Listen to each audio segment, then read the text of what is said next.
Hi guys. So നമ്മൾ ഇതുവരെ work ചെയ്തിരുന്നു വെച്ചാൽ ഒരു യൂസറിന് കമ്പനിയായിട്ടുള്ള റിലേഷൻഷിപ്പ് എങ്ങനെ സെറ്റ് ചെയ്യാം എന്നതിലാണ് നമ്മൾ വർക്ക് ചെയ്യുന്നത് എന്ന് ചെക്ക് ചെയ്യാൻ വേണ്ടിയിട്ട് നമ്മൾ വർക്ക് ചെയ്തുകൊണ്ടിരിക്കുന്നത്. സോ അതേ സെക്ഷൻ തന്നെ കണ്ടിന്യൂ ചെയ്യണം ഇവിടെ. സോ നമ്മൾ ചെക്ക് ചെയ്ത് മനസ്സിലാവും നമ്മൾ എഴുതിയിരുന്നതെന്ന് വെച്ചാൽ നമ്മളൊരു യൂസർ ടൈപ്പിൽ നമ്മൾ ഒരു ഇത് ആഡ് ചെയ്തു, ഫീൽഡ് ആഡ് ചെയ്തു കമ്പനി എന്ന് പറഞ്ഞിട്ട്, എന്നിട്ട് അതിൻ്റെ ടൈപ്പ് നമ്മൾ കമ്പനി ടൈപ്പാണെന്ന് കൊടുത്തു. ഇനി നമ്മൾ അടുത്ത സ്റ്റെപ്പ് നമ്മൾ നോക്കാൻ പോകുന്നത് വെച്ചാൽ നമ്മളൊരു റിസോൾവ് ഫംഗ്ഷൻ എഴുതുന്നുണ്ട് ഈ പ്രോപ്പർട്ടിയിൽ, കമ്പനി പ്രോപ്പർട്ടിയിൽ. ഓക്കെ, സോ ഈ ഗ്രാഫിക്കലിന് ഓൾറെഡി അറിയാം, ലൈക്ക് കമ്പനി പെർട്ടിക്കുലർ യൂസറിന് ഏത് കമ്പനിയാണ് അസോസിയേറ്റ് ചെയ്തേക്കണമെന്ന് അറിയാൻ പറ്റും. പക്ഷേ നമ്മൾ അത് ചെക്ക് ചെയ്യാൻ പോകണം, എങ്ങനെ ചെക്ക് ചെയ്യാന്നുള്ളത്. സോ ഇവിടെ ഞാൻ ഒന്നും കൂടി റിമൈൻഡ് ചെയ്യണം, നമ്മളിപ്പോൾ കണ്ടുപിടിക്കാൻ പോകുന്ന വെച്ചാൽ പെർട്ടിക്കുലർ യൂസർ, ഇപ്പോൾ യൂസർ നമ്മൾ എഴുതിയിരുന്നല്ലോ db.json, ഈ യൂസറിന് ലൈക്ക് 2399 ഈ യൂസറിൻ്റെ കറസ്പോണ്ടിങ് കമ്പനി ഏതാണ്, കമ്പനി ഡീറ്റെയിൽസ് എടുക്കും. എങ്ങനെ എടുക്കാം, ലൈക്ക് എനിക്ക് ഈ യൂസറിൻ്റെ company details like company ID 2 എന്ന് പറയുമ്പോൾ എനിക്ക് എൻ്റെ name, company name, company description ഇതൊക്കെ കിട്ടേണ്ട ആവശ്യമുണ്ട്. സോ അതാണ് നമ്മൾ ഇവിടെ ഫൈൻഡ് ചെയ്യാൻ ശ്രമിക്കുന്നത്. ഓക്കെ, സോ നമുക്ക് ഇത് നോക്കിക്കഴിഞ്ഞാൽ അറിയാൻ പറ്റും, നമ്മൾ ഈ ID പ്രോപ്പർട്ടി യൂസറിൽ നമ്മളിപ്പോൾ ID, നെയിം, ഏജ് കണ്ടു. ഇനി കമ്പനി ID ആണ് നമുക്ക് നോക്കേണ്ടത്. ഓക്കെ, സോ കമ്പനി ID വന്നിട്ട് നമ്മൾ ഇത് എടുക്കേണ്ടത് എന്താണെന്ന് വെച്ചാൽ ഈ ID പാസ് ചെയ്ത് കഴിഞ്ഞാൽ നമുക്ക് ID, നെയിം, ഡിസ്ക്രിപ്ഷൻ ഇങ്ങനെയാണ് കിട്ടേണ്ടത്. ഓക്കെ, സോ ഇതാണ് നമ്മൾ കണ്ടുപിടിക്കാൻ നോക്കുന്നത്. ലൈക്ക് നമ്മുടെ കയ്യിൽ കമ്പനി ID നമുക്ക് കിട്ടിയിട്ട് കമ്പനി IDന്ന് ലൈക്ക് ഈ ID, നെയിമും ഡിസ്ക്രിപ്ഷനും നമ്മൾ എടുക്കേണ്ടതുണ്ട്. ഓക്കെ, സോ ഞാൻ ഒന്നുകൂടി ഒന്ന് എക്സ്പാൻഡ് ചെയ്യാം. ഇവിടെ നമുക്ക് ചെക്ക് ചെയ്താൽ മനസ്സിലാവും, നമ്മളിവിടെ കമ്പനി ID ആണ് നെയിം യൂസ് ചെയ്തിരിക്കുന്നത്. ഓക്കെ, പക്ഷേ നമ്മുടെ പ്രോപ്പർട്ടിയിൽ ചെക്ക് ചെയ്യുമ്പോൾ നമ്മൾ യൂസ് ചെയ്യുന്നത് കമ്പനിയാണ്. ബാക്കിയുള്ള നെയിം കറക്റ്റാണ്, ID, ഫസ്റ്റ് നെയിം, ഏജ് എന്നുള്ള നെയിംസൊക്കെ കറക്റ്റാണ്. പക്ഷേ നമുക്ക് ഫീൽഡിൽ ലാസ്റ്റ് ഫീൽഡ് വരുന്നത് കമ്പനിയാണ്. പക്ഷേ നമ്മുടെ ഇത് നമ്മൾ എഴുതി വെച്ചിരുന്ന നമ്മുടെ പ്രോപ്പർട്ടിയുടെ ഉള്ളിൽ നോക്കുമ്പോൾ കമ്പനി ID ആണ്. സോ പ്രോപ്പർട്ടി എന്ന് പറയുമ്പോൾ നമുക്ക് ഇത് നോക്കാം, ലൈക്ക് എന്താ പറയുക, ഇത് ഡാറ്റാബേസ് എന്ന് പറഞ്ഞ ഡാറ്റയാണ്. സോ ഡാറ്റാബേസ് എന്ന് പറഞ്ഞ ഡാറ്റയ്ക്ക് കമ്പനി ID ആണ് ആക്ച്വലി വരുന്നത്. പക്ഷേ നമ്മൾ സ്കീമയിൽ കൊടുത്തിരിക്കുന്നത് ലൈക്ക് യൂസർ ടൈപ്പിൻ്റെ ഉള്ളിൽ കമ്പനി എന്നാണ് കൊടുത്തിരിക്കുന്നത്. ഓക്കെ, ഇത് എന്തുകൊണ്ടാണെന്ന് ഞാനൊന്ന് എക്സ്പ്ലെയിൻ ചെയ്തുതരാം. ഓക്കെ, നമുക്ക് കൂടുതലായിട്ട് അറിയണമെങ്കിൽ നമുക്ക് ഇങ്ങനത്തെ ഈ ഒരു മോഡൽ നോക്കാം. സോ ഇവിടെ നോക്കിക്കഴിഞ്ഞാൽ നിങ്ങൾക്ക് രണ്ട് സെക്ഷൻ ഉണ്ട് മനസ്സിലാവും, യൂസർ മോഡലും യൂസർ ടൈപ്പ് എന്ന് പറഞ്ഞ് രണ്ട്, ലെഫ്റ്റ് ഹാൻഡ് സൈഡ് യൂസർ മോഡലും right hand side user type ഉണ്ടെന്ന് മനസ്സിലായി. ഓക്കെ, ഞാൻ എക്സ്പ്ലെയിൻ ചെയ്തുതരാം ഇതെന്താണെന്ന്.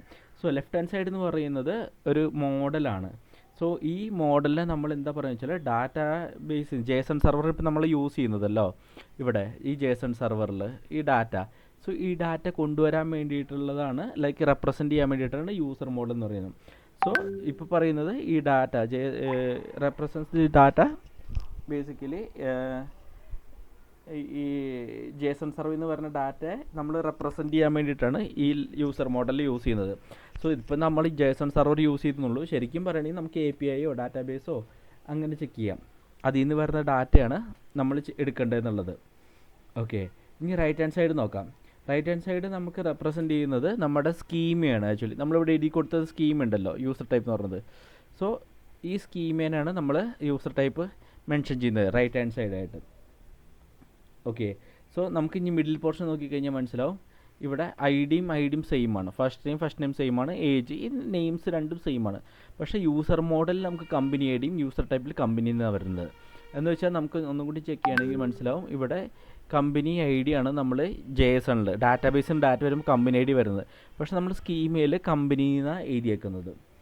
ഓക്കെ, സോ ഇത് ഡിഫറെൻ്റ് ആണ് ആക്ച്വലി. നമുക്ക് ചെക്ക് ചെയ്യുമ്പോൾ മനസ്സിലായി ഇത് രണ്ടും, ഇത് കമ്പനി വരുന്ന ഡാറ്റാബേസിൽ വരുന്ന ഡാറ്റ കമ്പനി IDയും, ഇത് നമ്മൾ സ്കീമയിൽ എക്സ്പെക്റ്റ് ചെയ്യുന്ന സാധനം നമ്മൾ കമ്പനിന്ന് കൊടുക്കുന്നത്. സോ നമുക്ക് കമ്പനി പ്രോപ്പർട്ടി ഇല്ല വരുന്ന ഡാറ്റയിൽ. ഇത് നമ്മൾ ഇത് യൂസർ ടൈപ്പ് നമ്മുടെ സ്കീമിൽ എഴുതിയേക്കുന്നതാണ്. ഈ ബാക്കിയുള്ള ഡാറ്റയൊക്കെ അതേപോലെ തന്നെ വരുന്നുണ്ട്, പ്രോപ്പർട്ടി ഉണ്ട് ഡാറ്റാബേസിൽ വരുമ്പോൾ. പക്ഷെ കമ്പനി പ്രോപ്പർട്ടി എന്നുള്ള യൂസർ ടൈപ്പിൽ പ്രോപ്പർട്ടി നമുക്ക് എടുക്കാനായിട്ട് ഇവിടെ പ്രോപ്പർട്ടി ഇല്ല, കമ്പനി പ്രോപ്പർട്ടി ഇല്ല. സോ അതിനാണ് നമ്മൾ റിസോൾവ് ഫംഗ്ഷൻ യൂസ് ചെയ്യുന്നത്. സോ റിസോൾവ് ഫംഗ്ഷൻ എന്ത് ചെയ്യുന്നത് വെച്ചാൽ അത് ഗ്രാഫിക്കലിൻ്റെ അടുത്ത് പറയും എങ്ങനെയാണ് ഡാറ്റ എടുക്കേണ്ടതും കമ്പനി പ്രോപ്പർട്ടിക്ക് യൂസർ ടൈപ്പിലേക്ക് ആ ഡാറ്റ എങ്ങനെയാണ് പോപ്പുലേറ്റ് ചെയ്ത് കൊടുക്കേണ്ടതെന്നൊക്കെ റിസോൾവ് ഫംഗ്ഷൻ എന്ന് പറയാം.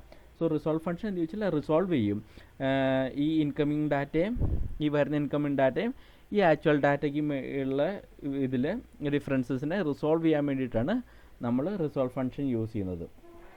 ഓക്കെ, നമ്മൾ ഇനി റിസോൾവ് ഫംഗ്ഷൻ എഴുതാൻ പോവുകയാണ്. നമ്മൾ ഇവിടെ കമ്പനി പ്രോപ്പർട്ടി ഉണ്ടല്ലോ, ഇവിടെ യൂസർ ടൈപ്പിൽ, ഇവിടെ നമ്മൾ റിസോൾവ് ഫംഗ്ഷൻ എഴുതാൻ പോകുന്നത്. സോ തിരിച്ച് നമ്മൾ ഇവിടെ പോയിട്ട് നമ്മൾ സ്കീമയിൽ പോയിട്ട് ഇപ്പോൾ കമ്പനിയിൽ നമ്മൾ ടൈപ്പ് കമ്പനി ടൈപ്പ് എന്ന് പറഞ്ഞ് കൊടുത്തിട്ടുണ്ട്. ഇനി നമുക്ക് റിസോൾവ് ചെയ്യണം. ഇപ്പോൾ വരുന്ന ഡാറ്റയിൽ നമുക്ക് കമ്പനി പ്രോപ്പർട്ടി ഇല്ല, സോ നമുക്ക് അത് പോപ്പുലേറ്റ് ചെയ്യണം എന്ന് പറഞ്ഞിട്ട്. അപ്പോൾ നമ്മൾ എന്ത് ചോദിച്ചാൽ റിസോൾവ് ഫംഗ്ഷൻ എഴുതും. അപ്പോൾ റിസോൾവ് ഫംഗ്ഷൻ ചെയ്തിട്ട് അതെ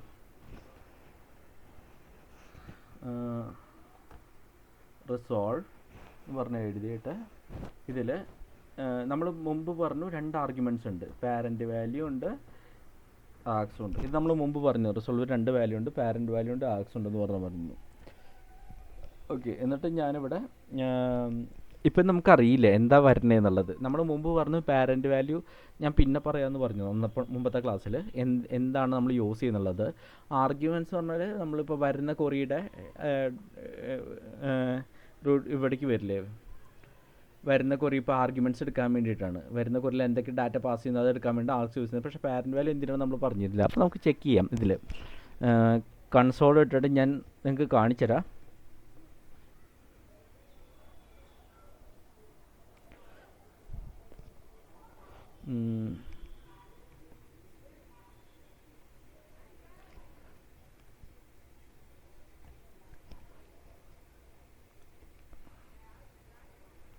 ഓക്കെ, സോ കൺസോൾ ഇട്ടിട്ട് ഞാൻ കാണിച്ചു തരാം നിങ്ങൾക്ക് പാരൻറ്റ് വാല്യൂം ആർക്സ് ഇട്ടിട്ട് എന്താ വരുന്നത് എന്നുള്ളത്. സെർവർക്ക് ഓൾറെഡി റണ്ണാണോ എന്ന് ഞാൻ ചെക്ക് ചെയ്യട്ടെ. ഓക്കെ, ഓൾറെഡി റണ്ണിങ് ആണ്, രണ്ടും ഓൾറെഡി റണ്ണിങ് ആണ്. ഇനി ബ്രൗസറിൽ പോയിട്ട് ഞാനത് റൺ ചെയ്ത് നോക്കാം. അപ്പോൾ 99 എന്ന് പറഞ്ഞിട്ട് നമുക്ക് 99 വന്നു. ഇനി പക്ഷേ നമ്മൾ എഴുതിയേക്കുന്നത് ഇപ്പം നെയിം മാത്രമാണ്.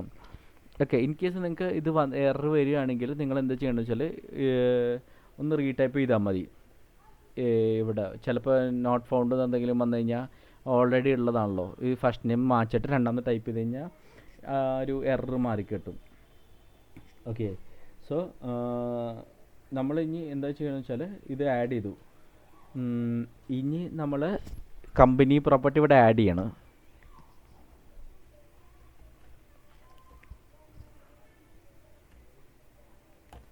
കമ്പനി ID എന്ന് പറഞ്ഞിട്ട് നമ്മൾ കൊടുത്തു. എന്നിട്ട് ഞാൻ ഒന്നും കൂടി റൺ ചെയ്യണം. റൺ ചെയ്ത് കഴിഞ്ഞാൽ കമ്പനി നള്ളിന്ന് കിട്ടി. ഓക്കെ, അപ്പോൾ ഞാൻ നമ്മൾ കമ്പനി ബേസിക്കലി ഒന്നും പോപ്പുലേറ്റ് ഒന്നും കൊടുത്തിട്ടില്ല. ഇപ്പോൾ കറൻ്റ്ലി നമ്മൾ ചുമ്മാ കൺസോൾ ലോഗ് മാത്രമേ എഴുതിയിട്ടുള്ളൂ, അതുകൊണ്ട് നള്ളെന്ന് വരുന്നു. പക്ഷേ നമ്മൾ റൺ ചെയ്തപ്പോൾ കൊറി ഹിറ്റായിട്ടുണ്ട്. നമ്മുടെ കൊറി കൺട്രോൾ ഇവിടെ വന്നിട്ട് ഇത് ഹിറ്റായിട്ടുണ്ട്, കൺസോൾ ലോഗ് ഹിറ്റായിട്ടുണ്ട്. സോ ഇവിടെ വന്ന് നമുക്ക് ചെക്ക് ചെയ്യാം എന്താണ് പ്രിൻ്റ് ആയെന്ന് നമുക്ക് ചെക്ക് ചെയ്യാൻ മനസ്സിലാവും. നമ്മൾ കൊടുത്ത 99 പാസ് ചെയ്ത ഡാറ്റ വന്നിട്ടുണ്ട്. 99 ഫസ്റ്റ് നെയിം, ഏജ്, പിന്നെ കമ്പനി ID. സോ ഈ ഡാറ്റ വന്നിട്ടുണ്ട്, കമ്പനി ID കണ്ടോ. സോ നമുക്ക് ഈ ഡാറ്റ 99 വിളിച്ചപ്പോൾ ഈ ഡാറ്റ നമുക്ക് വന്നിട്ടുണ്ട് നമ്മുടെ കൺസോളിൽ. ഓക്കെ, സോ ഇതാണ് ആക്ച്വലി പാരൻറ്റ് വാല്യൂൻ്റെ അഡ്വാൻറ്റേജ്. നമ്മൾ വിളിച്ചു കഴിഞ്ഞാൽ നമുക്ക് ഡാറ്റ നമുക്ക് പോപ്പുലേറ്റ് ചെയ്യണമെങ്കിൽ ആ ഡാറ്റ വരുന്നത് ഈ പാരൻറ്റ് വാല്യൂയിലായിരിക്കും വരുന്നുണ്ടാവുക. ഓക്കെ, നൗ നമ്മൾ എന്താണെന്ന് ചോദിച്ചാൽ നമുക്ക് മനസ്സിലായി ഡാറ്റ വന്നിട്ടുണ്ടെന്ന് മനസ്സിലായി. അപ്പോൾ ഞാൻ കൺസോൾ ലോഗ് ഇപ്പോൾ റിമൂവ് ചെയ്യാണ്. ഓക്കെ, കൺസോൾ ലോഗ് റിമൂവ് ചെയ്തിട്ട് ഞാൻ റിസോൾവ് ഫംഗ്ഷനുള്ളിൽ ഒരു ആക്സിയോസ് ഡോട്ട്, കാരണം ഇപ്പോൾ നമുക്ക് മനസ്സിലായിട്ടുണ്ട് കമ്പനി ID വന്നിട്ടുണ്ട്. ഓക്കെ, എനിക്ക് കമ്പനി IDയുടെ എനിക്ക് നെയിമും ഡിസ്ക്രിപ്ഷനും വേണം ആക്ച്വലി. ഓക്കെ, അപ്പോൾ ചുമ്മാ അത് വിളിച്ചിട്ട് കാര്യമില്ല. അപ്പോൾ നമ്മൾ ഇവിടുന്ന് ഒരു കൊറി മേക്ക് ചെയ്യാൻ പോകണം. ഓക്കെ, നമുക്ക് കമ്പനി ID കിട്ടിയിട്ടുണ്ട്. ഈ കമ്പനി ID വെച്ചിട്ട് നമ്മൾ ഒരു കൊറി വെച്ചിട്ട് നമുക്ക് ഈ ഡാറ്റ കിട്ടണം. അപ്പോൾ അതുകൊണ്ടാണ് ഞാനിവിടെ റിസോൾവ് ഫംഗ്ഷനുള്ള ആക്സസ് ഡോട്ട് ഗെറ്റ് ചെയ്തേക്കുന്നത്. എന്നിട്ട് ഞാൻ ഒരു API കോൾ മേക്ക് ചെയ്യണം.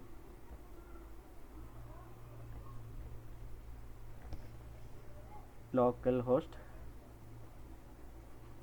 $3000/companies/down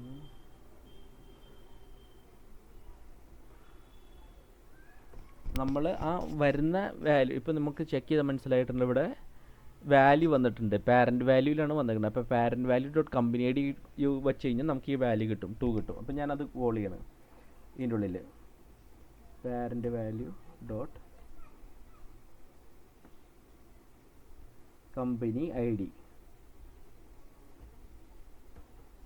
ഓക്കെ, ഇത് നമുക്ക് റിട്ടേൺ ചെയ്യണം ആക്ച്വലി, റിട്ടേൺ, എന്നിട്ട് ഇത് റിസോൾവ് ചെയ്യണം. Dot then res dot data.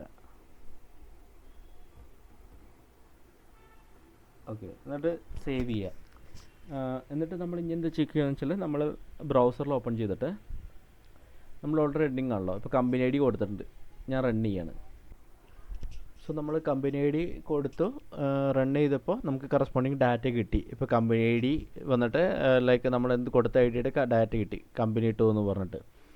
Okay, ഇനി അപ്പോൾ നമുക്ക് ഇനി ചെക്ക് ചെയ്യാം, ലൈക്ക് ഇതല്ലാണ്ട് ലൈക്ക് നെയിം വേണമെന്ന് പറഞ്ഞ് ചെക്ക് ചെയ്ത് നോക്കാം, വരുന്നുണ്ടോ നോക്കാം. നമുക്ക് നെയിമും വരുന്നുണ്ട്. ഇനി ഡിസ്ക്രിപ്ഷനും കൂടി നോക്കാം. ഡിസ്ക്രിപ്ഷൻ റൺ ചെയ്ത് കഴിഞ്ഞാൽ നമുക്കപ്പോൾ വരുന്നുണ്ട് ഇതൊക്കെ. ഇൻ കേസ് നിങ്ങൾക്ക് ഇതിൽ ഇത് നോട്ട് ഫൗണ്ട് വരികയാണെങ്കിൽ ഒന്ന് റീറൈറ്റ് ചെയ്താൽ മതി. ചിലപ്പോൾ ഓൾറെഡി എക്സിസ്റ്റിംഗ് ഉള്ളതൊക്കെ വരികയാണെങ്കിൽ ഒന്ന് റീറൈറ്റ് ചെയ്ത് കഴിഞ്ഞാൽ സംഭവം വർക്കാവും. ഇനി ഇപ്പോൾ 99 ആണ് നമുക്ക് കിട്ടിയേക്കുന്നത്. അപ്പോൾ നമ്മളൊന്ന് നമ്മുടെ ഇതിലേക്ക് പോയിട്ട് db.json പോയിട്ട് ഇപ്പോൾ 90 നമുക്ക് വേറെ ഐ ഡി 23 ഉണ്ട്, 14 ഉണ്ട്, അത് നമുക്ക് കൊടുത്തു നോക്കാം. ഓക്കെ, 23 ഡാറ്റ കൊടുത്തു നോക്കിയാൽ നമുക്ക് കിട്ടി, എൻ്റെ ഡാറ്റ കിട്ടി. ഇനി 42 ആണെന്ന് തോന്നുന്നു, 42 അല്ല, ഡാറ്റ 49 ആണ് ഐ ഡി ഉള്ളത്. 49 കൊടുത്തു കഴിഞ്ഞാൽ റൺ ചെയ്ത് കഴിഞ്ഞാൽ നമുക്ക് വിരാട്ടിൻ്റെ ഡാറ്റയും കിട്ടും. സോ നിങ്ങളിത് വർക്കൗട്ട് ചെയ്ത് നോക്കുക. ഞാൻ സെക്ഷൻ ഇവിടെ വെച്ച് നിർത്താണ്, ഇത്തിരി ലെങ്തി സെഷനാണെന്ന് തോന്നുന്നു. നിങ്ങൾ വർക്കൗട്ട് ചെയ്തിട്ട് എന്തെങ്കിലും ഡൗട്ട് ഉണ്ടെങ്കിൽ കമൻറ്റ്സ് മെൻഷൻ ചെയ്യാം, എനിക്ക് പറ്റുന്ന പോലെ ഞാൻ ഫിക്സ് ചെയ്യാം. ഓക്കെ, അപ്പോൾ നമുക്ക് അടുത്ത വീഡിയോ കാണാം. ബൈ.